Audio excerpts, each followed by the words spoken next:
बिस्मिल्लाहिर्रहमानिर्रहीम, अस्सलाम वालेकुम। एक और ख़बर साथ आपके सामने पेश हुए हैं। सबसे बड़ी खबर जिसका इंतज़ार था सारे मुसलमानों को, वो आ गई। जी हाँ, गज़ा में जंग बंदी का ऐलान हो गया।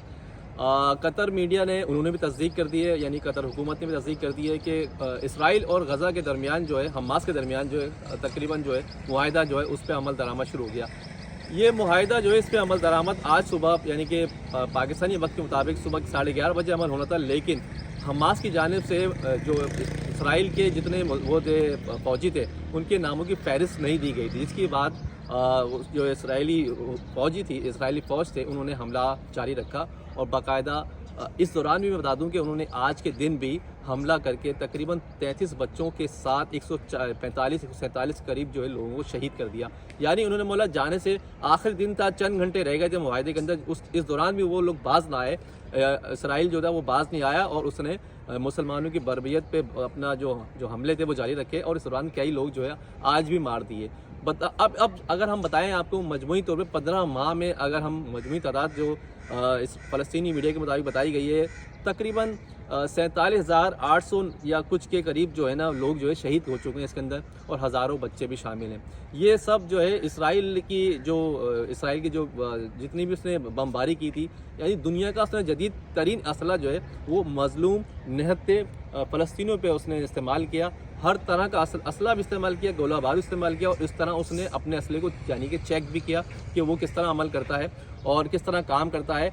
यानी उसने अपना असला बेचने के लिए इसराइल ने एक तरह से गज़ा को इस्तेमाल किया, और अब इसमें पूरी दुनिया ने कोशिश की, ज़बानी सब ने ज़बानी कोशिश की, इसके अलावा कोई ज़्यादा अमल नहीं कर सका सिवाय ईरान के। ईरान ने भी कुछ मिसाइल मारे, और उनके मिसाइल भी कुछ ज़्यादा इतना नुकसान तो नहीं हुआ, हवा में गिरे, लेकिन कोशिश तो ईरान ने की बहरहाल। अब गज़ा से एक बड़ी खबर ये आ गई है कि गज़ा में जंग बंदी होने के बाद लोग जो है अपने लूटे पिटे जितने भी लोग हैं गज़ा के, वो अपने घरों को लौट रहे हैं और थोड़े बहुत खुशियाँ भी मना रहे हैं। अब उनकी खुशी क्या है, क्योंकि किसी का भाई, किसी की बहन, किसी का बाप, किसी का बेटा वो इस दुनिया से चला गया। उनकी आंखों के सामने लोगों को उन्होंने शहीद किया। बमबारी, इतनी बमबारी की कि दुनिया की तारीख जो है वो तब्दील कर दी गई। ऐसी तारीख में कभी बमबारी किसी मुल्क में नहीं हुई जिस तरह यहाँ हुई। निहत्ते लोगों पे बमबारी हुई ना। अगर ये फोर्स मुकाबला होता तो बराबरी की बुनियाद पे मुकाबला होता तो फिर पता चलता कि कौन कितने पानी में, लेकिन ये तो निहत्ते लोग ऊपर से जहाज़ों से हर तरह से बमबारी करके नुकसान पहुँचाया,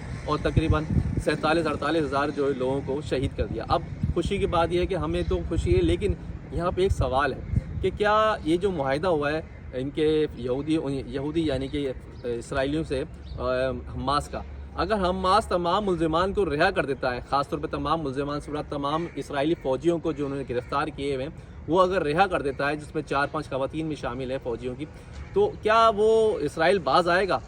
ये मेरा अपना तजर्बा है कि मुझे नहीं लगता वो बाज आएगा। ये सिर्फ एक दिखावा है, अपने किसी तरीके से उनके फ़ौजी वापस आ जाएं, इसराइल फिर हमला करेगा। ये जो जितने भी मुसलमान कंट्रीज़ हैं, ख़ासतौर पे कतर इसमें कूदा है, और दीगर जो है तुर्की वगैरह सब कूदे हैं, उन्होंने मिल के कोशिश करके इस जंग को बंद करने का ऐलान करवाया, यानी कि जंग बंदी पे अमल दरामद शुरू करवाया, वो भी 4 घंटे ताख़ीर के बाद।